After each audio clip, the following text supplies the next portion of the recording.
of Chemical Engineers, the Port Harcourt refinery is operational. National President Tony Obuigwe stated that Area 5 of the facility is currently producing various petroleum products. Mr. Obuigwe explained that misconceptions regarding the refinery status are often due to misunderstandings about the refining process. He noted that every refinery blends daily. He also mentioned that the facility produces LPG, light naphtha, heavy naphtha, kerosene, light gas oil, heavy gas oil, and atmospheric residue for storage. Mr. Obuigwe confirmed that the refinery is currently operating at 60 to 70% capacity, with plans to increase this to 90%. Additionally, trucks have been dispatched to deliver products to the public. The revival of the Port Harcourt refinery marks a significant development for Nigeria's oil and gas sector and is expected to enhance the country's petroleum supply. Majid Dahiru is a newspaper columnist and executive director of Makira Global Security Services Limited and is joining us from our Abuja studio for further insight. Thank you so much for joining us, and it's good to have you on this very important topic. Nigerians are very much, elated that, yes, we're having the much talked about Port Harcourt refineries, and then we're expecting that other refineries are soon to, commence to come on stream. What exactly is your impression regarding Port Harcourt refinery vis-a-vis the arguments and counter-accusations about the Port Harcourt refineries coming on stream? What do you make of it? Well, it's a good development that after many years, the Port Harcourt refinery has come on stream finally. Yes, it's understandable when some Nigerians are a bit apprehensive, or should I say, they have these doubts about the fact that finally it has come on stream. And that's because we've had several timelines set that were not met by the NNPC management in terms of bringing on stream the Port Harcourt refinery.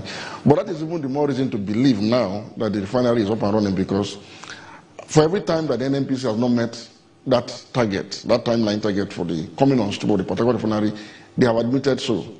They admitted that, look, we couldn't make it, and so we are setting another timeline. So if this time around, NNPC has said, look, we didn't set the timeline this time around, and we have been working quietly to make sure that we actually come on stream. We have been doing the work and less of the talking. So as a Nigerian, I believe them, and I believe that they have no reason to say otherwise. So, and all evidence clearly shows that the Port Harcourt refinery is up and running and is working at an installed capacity of about 90%. So far, so good. So it's a good development for our energy security, and I hope that by mid next year, as promised by the management again, the second Port Harcourt refinery will also come on stream, as well as other refineries across the country, so that Nigeria can become probably a net exporter of refined products in the West Africa sub-region and the African continent at large. So the NNPC said Port Harcourt refinery is at 90, is working effectively at 90% completion, right? So if it is working at this point 90%, at that percentage, why are we scaling down its operations at this point? Looking at just yesterday, the NNPC says that the Port Harcourt Refining Company has clarified that its operations were not completely halted, but scaled down to facilitate improvement at the facility. Scaling down, and also we're hearing it's working at 90%. That's at variance. Oh, these are technical issues. First, any production plant is in itself a work in progress. That is, as you are producing, you are also scaling down to upgrade facilities to optimize production. So what has happened in the last couple of days is that there was a scaling down to upgrade the existing facilities so as to optimize production and sustain the 90% production capacity that is currently going on there. So it does not mean that they've halted production. In fact, they have products in store and are distributing accordingly. So I don't think there's anything to worry about. They are working. So it's just the peculiarity of production plants globally. As you are working, you upgrade. So in upgrading, sometimes you scale down to upgrade and continue to work. So the scaling down was not a permanent halt to production. It was simply as part of the work in progress. But one thing I can assure you is that the Port Harcourt refinery is up and running, to the glory of God and to the credit of the management of the NNPC, and of course to the President of the Federal Republic of Nigeria, who made sure that this has come to pass during his time. Okay, so your optimism, quite right, might come to Nigerians as maybe something that might just be some form of concern or sort. But do you think that with this refinery, we might see a reduction in the price of petroleum products especially? No, what this refinery can do for Nigeria is to ensure more availability of product. As for the affordability, the fact is, first and foremost, you must understand that the NNPC, just like any other refinery, we source crude and pay in dollars, and we pay at the rate of the international pricing of crude. NNPC does not enjoy discounted crude allocation anymore. So NNPC, just like any other operator in the sector, they're going to buy crude from the open market. Even if it's going to buy from its upstream operations, it's going to pay at the commercial rate. So until you have a drop in the price of crude oil, for example, at the international market, you're not likely to see any major impact in terms of pricing. But we have crude in Nigeria, right? But it is internationalized. The PIA has internationalized Nigeria's domestic oil and gas industry, particularly as concerns the downstream, the midstream, and the upstream. So what has happened is that, look, you're going to buy crude at the rate of international market prices, even if you are a Nigerian operator. So with that, I do not see any magic that can happen in terms of pricing. And don't forget that there is no subsidy regime in place anymore to intervene in pricing by the federal government. So Nigerians shouldn't be too optimistic about the pricing. But the good part of it for me as a Nigerian is this. NNPC is a publicly owned company. It's owned by you and I. It's a government-owned company that is now operating, in an autonomous manner according to the PIA. So the only thing here that is going to be of benefit to Nigerians is this. If the NNPC is able to sustain the operation of its refineries into the next coming couple of years, NNPC's revenue would have increased, true. So the impact will be in its remittance into the federation account. The dividends going to pay to government will have increased because in addition to its upstream operations, it has come on stream at the midstream operation as well through its refineries. So it means that NNPC will give us more dividends as a country, which can now be used, to service our social needs and other requirements as citizens. But other than that, if it's for the pricing of PMS at the pump or any other product that is being refined at the Petrol refinery or any other refinery that might come on stream in the near future, that will be dependent on two factors: foreign exchange differentials and the price of crude, essentially. All right. So some Nigerians, I saw on social media yesterday, one person saying when they said Port Harcourt refinery had come on stream, I was hoping that it was fake news and he was waiting for a rebuttal to condemn the worry to refute this news. But such people who are critics of the Nigerian government, especially when it comes to issues like this, they believe that they are latching on the concept of blending, saying that, okay, so if truly what we are doing is pure petroleum refinery and all of that, and the byproducts and all of that, why are we talking about blending? Could you help us expatiate on the concept of blending? Because others said all refineries do this.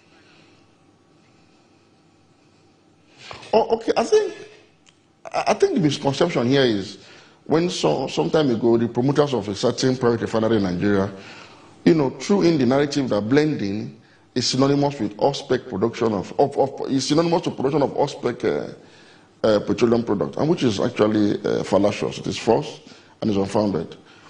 The fact is, in a standard refinery operation,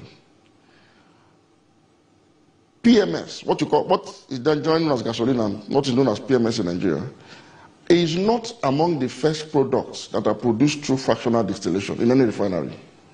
It has to go through blending to produce PMS. So all refineries blend primary products into PMS. Now the difference is this. In older refineries such as the Petrol refinery, that is modeled along European technology, these refineries do not come fitted with what you call the fluid catalytic cracking units. which actually enhances the mass production of PMS in more recently constructed refineries, particularly in North America and parts of Asia. And the reason is simple.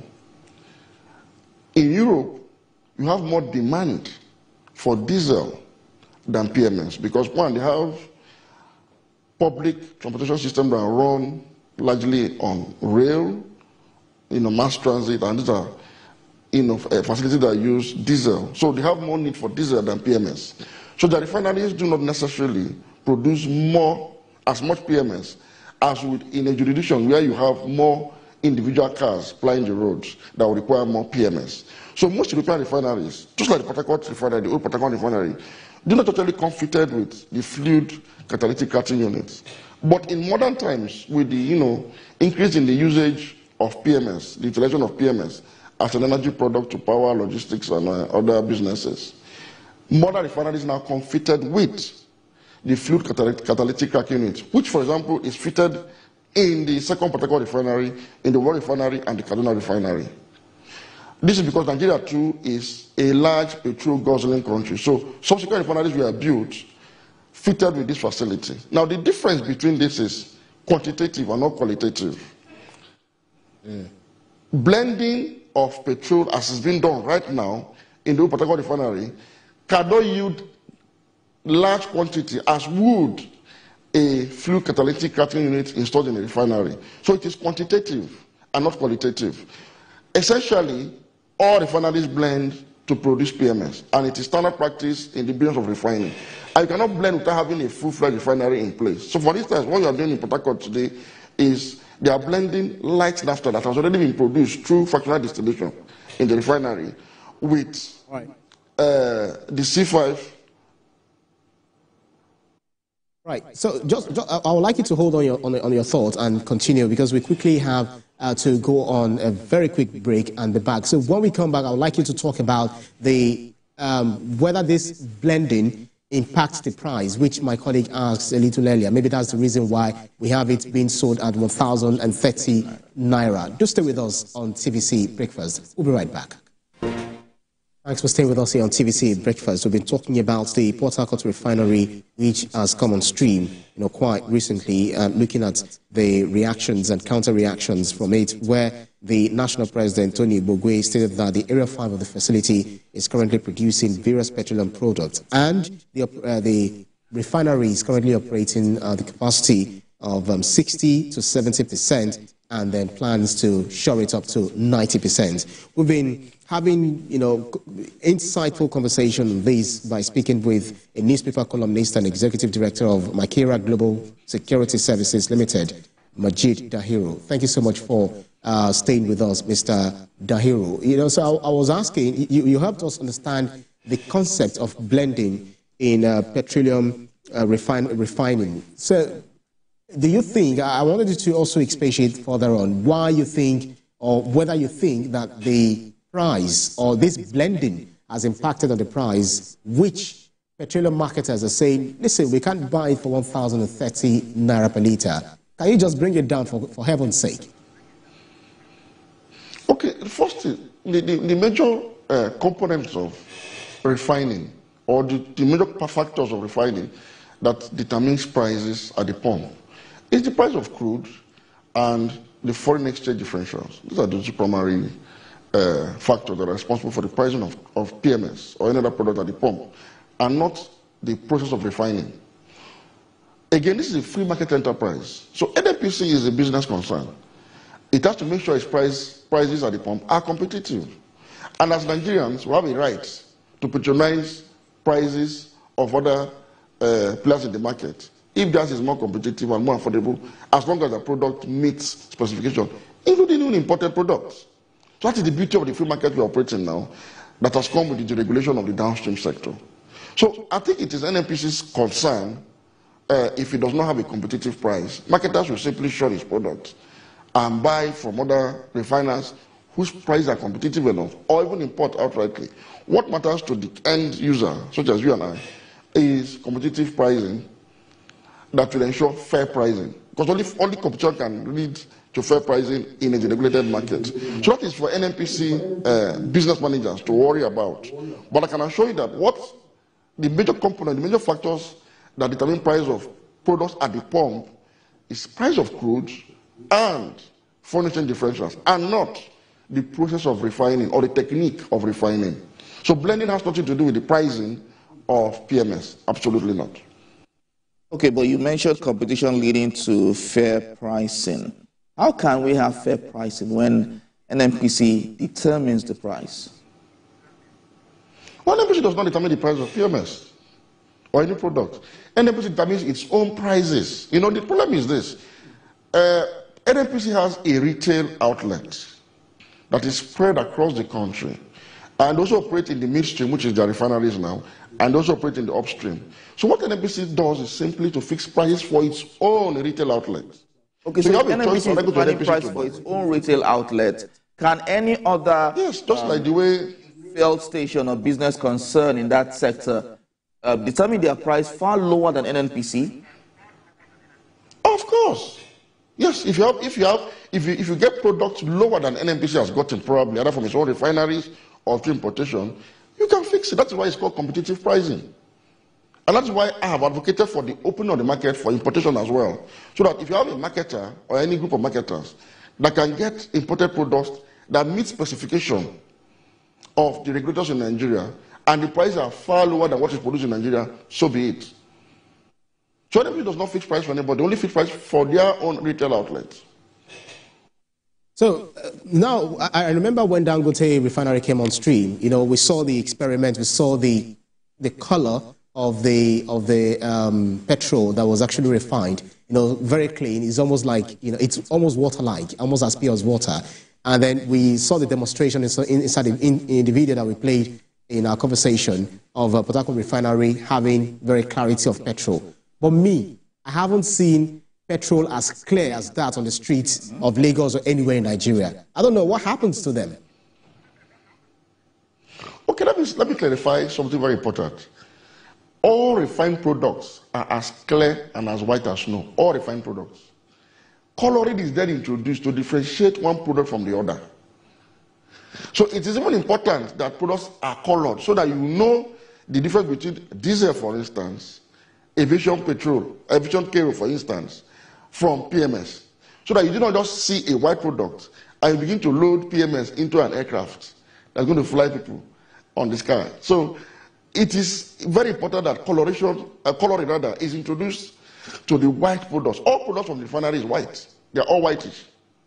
But it's very important to introduce coloration. So there was no advantage. Coloration does not mean... What does this intensity, what's the intensity of this color? Because sometimes you see some as black as diesel, you see others, you know, it like... It depends on the refinery. Who has malaria. And another, you see, I don't know how to... What exactly is the color that we are meant to see so that we'll know that, yes, no, this is a quality depends. It depends. No, color is not synonymous with quality at all. So the color you see depends on the refinery or the jurisdiction where it was imported from.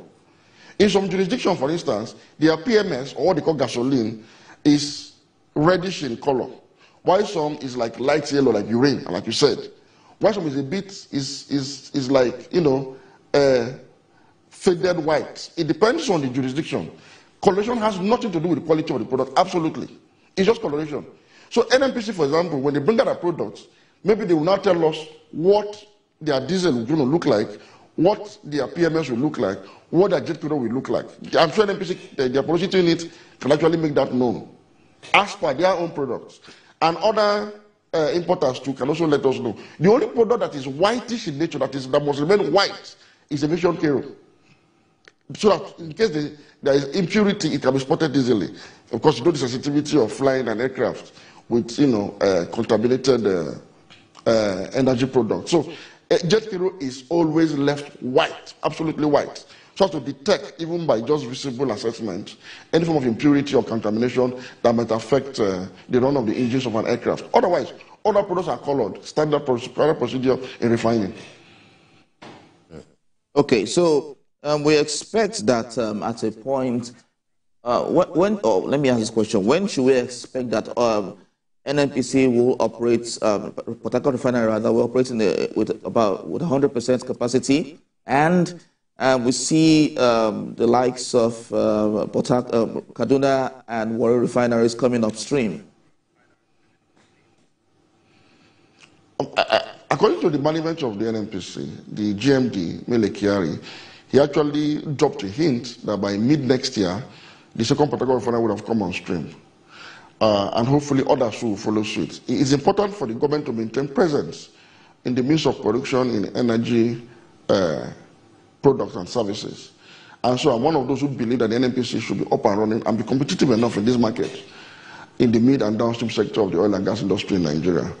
Again, the benefit for us as Nigerians is not going to be pricing of PMS or diesel. It's going to be in the volume, in the quantum of dividends now that NNPC will pay into the inflation account that can now be distributed across all tiers of government for the benefit of public services and improvement in social amenities. That is the real benefit, really. Otherwise, we're going to pay the commercial rates for all products that are churned out from these facilities, as long as there's no subsidy regime in place by the federal government of Nigeria, and it has been completely deregulated. So it is market forces that will determine prices, essentially. So in terms of pricing, I do not really see a benefit in the immediate or even in the short term. I do not really see, except there's a dramatic fall in the price of crude oil in the international market, or somehow Naira makes a recovery to, let's say, below 1,000 Naira to the dollar. That will impact in prices. But as it is today, if the status quo remains and the price of crude oil hovers above $70 per barrel, we will not likely see succor. Price of petrol in Nigeria will still hover over 1,000 Naira per liter. Interesting. So very quickly, we have just a few minutes just about 1 minute to go, and I would like you to quickly address the issue of NNPC and its image, because Nigerians do not trust anything that comes out from the NNPC. They say NNPC and transparency in the same sentence, it's very difficult for you to find. So what would you advise this NNPC Limited, NNPCL, to do in terms of addressing these reputational challenges so that people, at the end of the day, will have trust in them, not only in them, but also in government at large? It is to continue to walk the walk. For example, they set a lot of timelines, dates, for the commencement of operations at the Port Harcourt refinery, and it didn't come to pass. But in this particular instance, they didn't set any timeline, they didn't inform anybody, they didn't make any promises, and yet they fulfilled the promises they've not been able to keep for like 5 previous times. That is one step towards ensuring confidence and trust between the NNPC and the Nigerian people who are the owners of NNPC. If they're able to sustain production at Port Harcourt refinery and bring on stream other refineries, that trust would have been restored substantially. And when they make the necessary dividend payment to the coffers of the Federation, which will go into all tiers of government to improve our lives, our condition, and our welfare and security as citizens, Nigerians will begin to not just trust the NNPC, but begin to support the NNPC as one of the major breadwinners for the Nigerian family. So I think it depends on how NNPC is able to move from now going into the future. And they've started on a good note by bringing on stream the Port Harcourt refinery. It looked like a mirage. It looked like an impossibility. At a point, it looked like it was a jinx that government refineries can never work in Nigeria. But as a Nigerian, I'm proud and I'm happy that products are being rolled out of the old Port Harcourt refinery. I hope and pray it is sustained and improved upon, and all of that refineries come on stream. We want to see new ventures, we want to see new exploration of oil fields to boost oil production in Nigeria. The trust will have been restored. That's right. So I trust you. You're not the only one who is happy, about the Nigerian, what's it called? The coming up of the refinery. Also looking forward to the one in Warri, Kaduna, etc. And some other modular refineries across the nation. Majid Dahiru, a newspaper columnist and executive director of Makira Global Security Services Limited. Thank you so much for the insight. Thank you.